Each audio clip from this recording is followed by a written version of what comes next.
Hey Prof, for what do you need a test rig like this one? My pleasure to explain.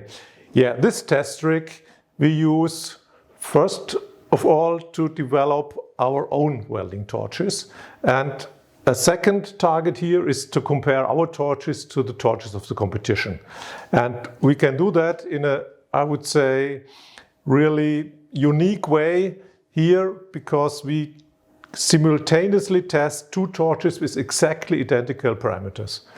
And we can weld for up to 8 hours because after the welding we mill away the weldment, and that allows us to have these long welding times. But the most exciting things are the measuring techniques we use here.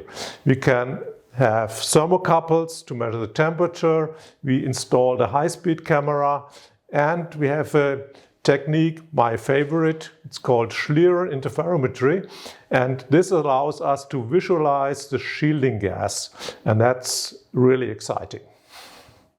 Any questions for the Weld Prof? Please contact me.